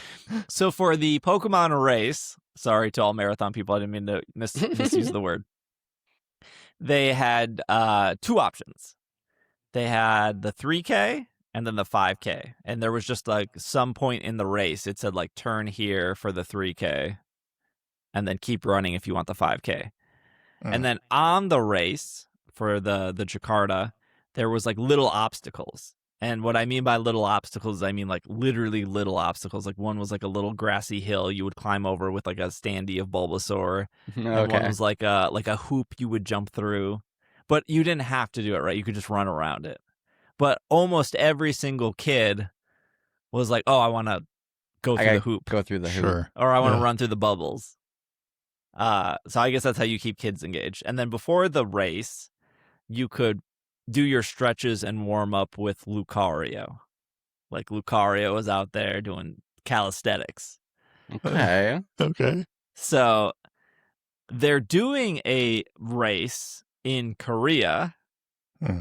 So this is the first race, I believe, that will be in Korea. But they've done multiple races, but they haven't. I don't think they've ever done one in Japan, and I don't think they've done one. They have never done one in the United States.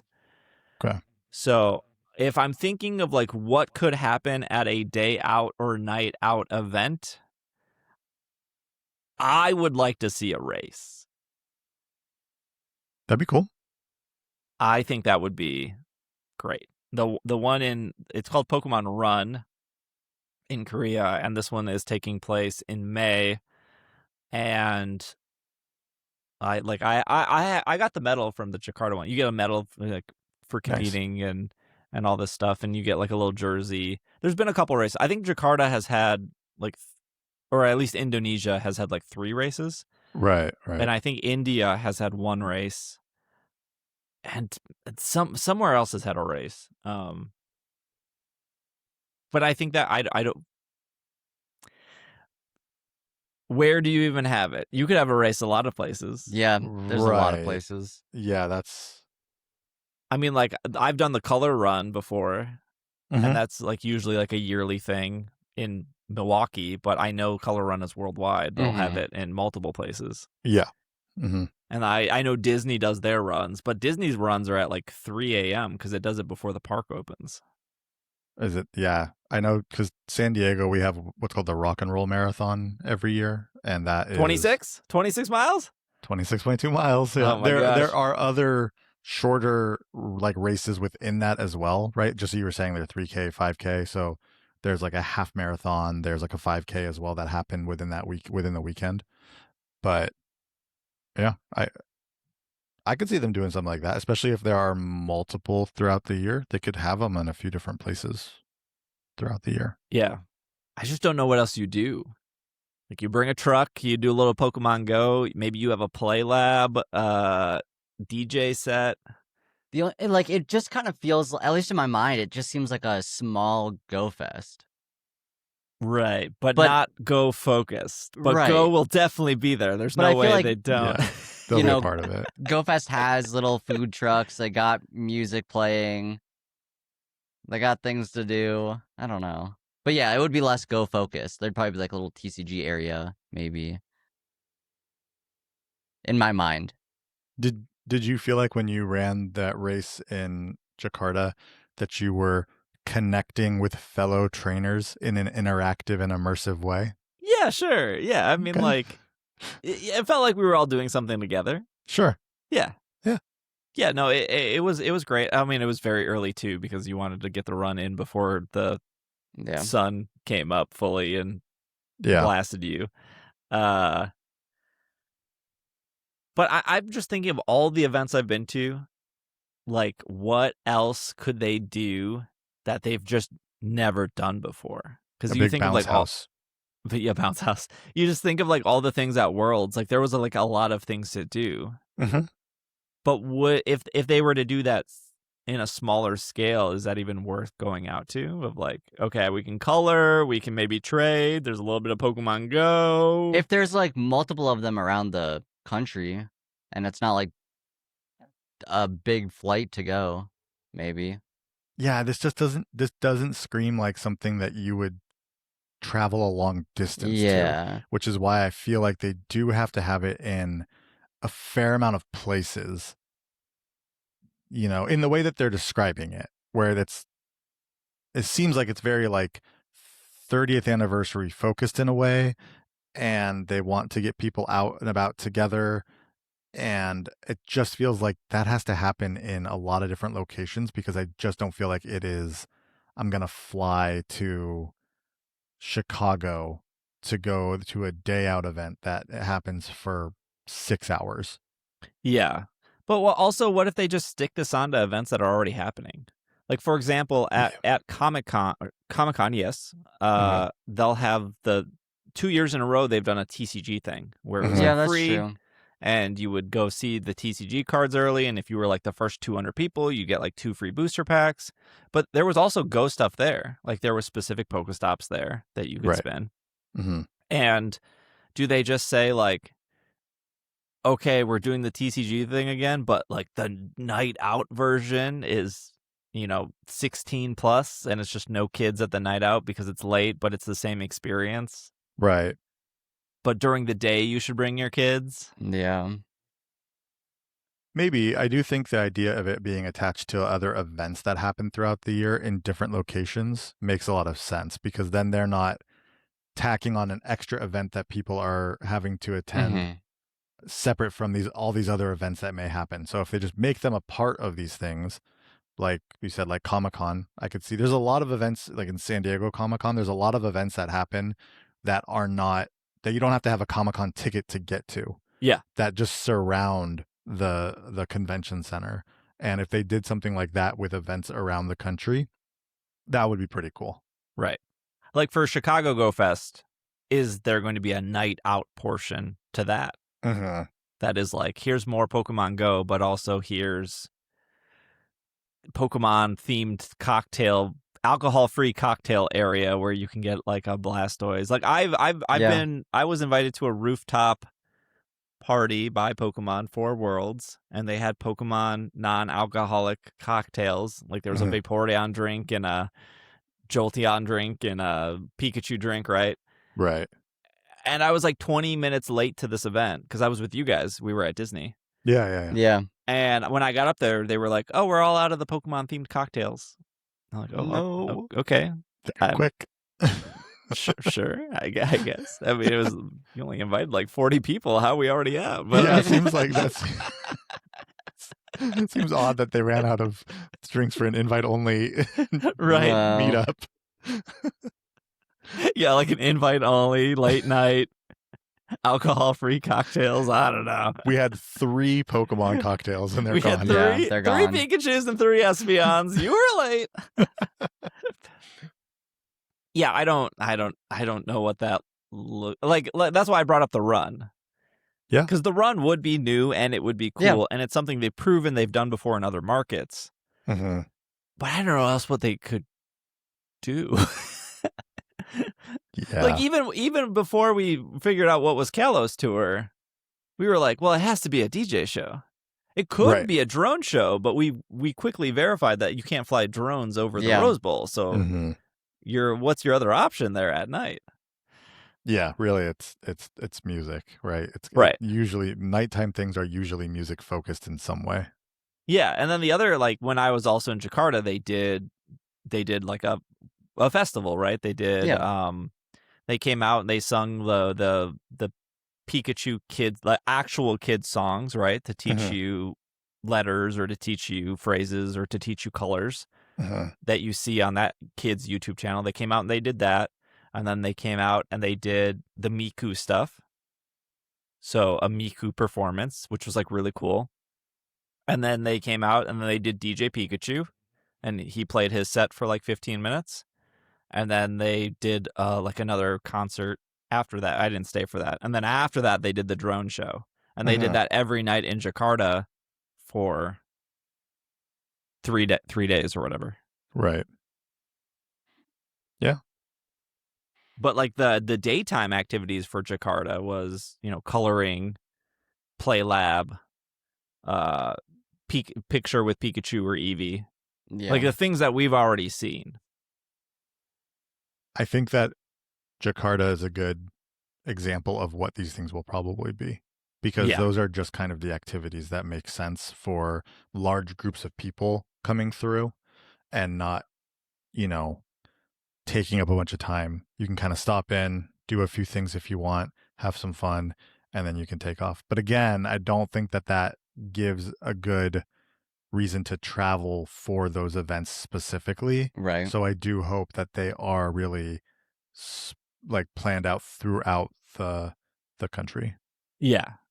Also, it also gives like mall tour energy. Yeah, true. Like we're gonna show up at these 8 malls across the Yeah. United States. Yeah. Which is what Nintendo's done before. So I don't know if Pokemon looks at that and goes, "Oh, let's just do." They did a mall tour. They did a mall tour for Black and White back in the day. I went to that. I traveled to Mall of America for the Black and White tour, which at the time was you could like wait in line to play, I think, like something Wii related early, because Nintendo was a part of that tour, even though it was Right. for Black and White. There was like a movie area where you could sit down and watch the movie, which was just like a projector on some screen in the mall, right? You just stop and sit down. There was a stamp tour. That's another thing they can do. There was like 6 stamps. Like one was in Macy's, one was in Nordstrom, one was in GameStop. There was like a mini Pokemon Center, which cool. like Jakarta also had like a mini Pokemon Center. Yeah, that would be a big one if they did something like that. And there was probably like 2 other things I was thinking. There was like quite a few things to do. That brings up the question to me. 2 questions. 1, do you think they would do like a mini Pokemon Center at these things? And 2, do you think they'd have demos or previews of anything coming up if these things are later in the year? Oh, so like how they had like ZA you could go to like a ZA demo. Yeah. A couple times.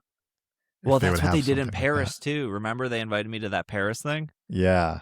It would get people out there. Cuz they had the stamp tour in Pokemon Go. And then they had the play ZA early. And then they had here's the little Mega Evolution display that you could walk through. Yep. But I don't think they had a store. But it was in a mall. And the Micromania in the mall was participating, where if you went in, you got like free stickers. But they also wanted you to like pre-order the game. Right. Exactly. Yeah. So I guess what we've seen over the last however many years is a lot of ways that they could do this. Right? Yes.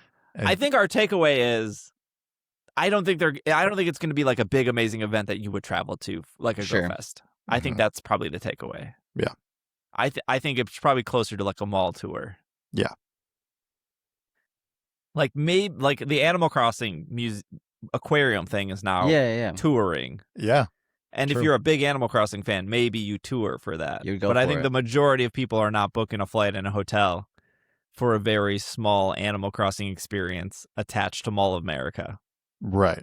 Yeah. But me, I'm 15 minutes from Mall of America, and I've still never been to that aquarium. And now I guess I have a reason to go to that aquarium. Yeah. It is going, so it's coming to that aquarium? Because I know it's coming to one in San Diego as well. Yeah, the aquarium in Mall of America is in the basement of Mall of America. Okay. Got it. And all I know is there's stingrays in it, because you can like look down the escalator and be like, oh, there's stingrays. Yeah. Why would I pay $40? I can see the stingrays from up here. But can you pet them? I don't want to touch them. I'm okay with looking. Yeah, I'm always that's how I am whenever I'm around where you can pet them. No, I'm good. I like petting them. That's fine. I don't know. I'm good just watching. I don't need to see them. That's I don't fair. need to pet them. All right, this is what we'll do, because we ran over last segment. We're 30 minutes here on the day and night, which I think was important. Yeah. I think them announcing a day and night thing for more in-person events is important. We're going to move our Pokemon Day stuff to the bonus episode. And before you hem and haw, it'll be free this week. Ooh. You just go over to patreon.com/PKMNcast, get your bonus 30 minutes over there. We'll talk about all the Pokemon Day stuff. I got a list. We got Sleep, Go, Pocket Unite, Scarlet Violet, Black 3, White 3. No, I'm just kidding. That'll be free this week over on Patreon. You just need a Patreon account. You don't need to do a free trial. You don't need to sign up. You just I think it's like become a member or something, which is free. So that'll be over at Patreon for everyone. If you're already on the premium feed, you don't have to do anything. It'll just automatically play after the credits. So thank you for subscribing. I haven't asked for this in a while, but I think Spotify does reviews. So if you're listening to us on Spotify, if you would like to review the show, please do. If you're on Apple Podcasts, you would like to review the show, please do. I don't know what other podcast apps you're using. If you're on YouTube, hit that like button, subscribe, leave a comment of your favorite marathon that you've done. Comment down below. Comment down below. Next week will be in-person studio. So people seem to like that because we're all in the same room. So that'll be exciting for next week. And then Pokemon Day afterwards. So that's the plan. If you are in LA this weekend, do not hesitate to say hi to me or Bobby or anyone else. I might look busy. I promise you, I will make time for you. I won't look as busy. I won't be there. If you're not there, bother Austin on social media. If you are there, bother Bobby. If I look angry, it's always because I look angry. I gotta keep Twitch chat in line when I'm streaming. I will have a camera on me most days, so just a heads up. If you want to approach me from the side, then you won't be on camera. Thank you for listening. We will be back next week. Thank you, Bobby. Thank you, Austin. Again, if you're on the premium feed, stick around. If you would like more free content, patreon.com/PKMNcast. If we don't see you there, then we will see you next week. This has been another episode of the Pokemon Podcast, and we are super effective. Super is Charmeleon in the game. Pokopia, we talked about that earlier. I'm going to say no. How do you say Yes. Charmeleon properly? Charmeleon. Charmeleon. Yeah. It's French now? I think they have to announce a release date for Champions. Whether or not it's like the same day is fine. Yeah. But I don't know if I think news in itself of okay, we finally figure out all these Mega Pokemon's abilities. I think that's really exciting for people who care about that kind of stuff. That's true. I think that's really exciting. I think that's news in itself. This last Pokemon being in Z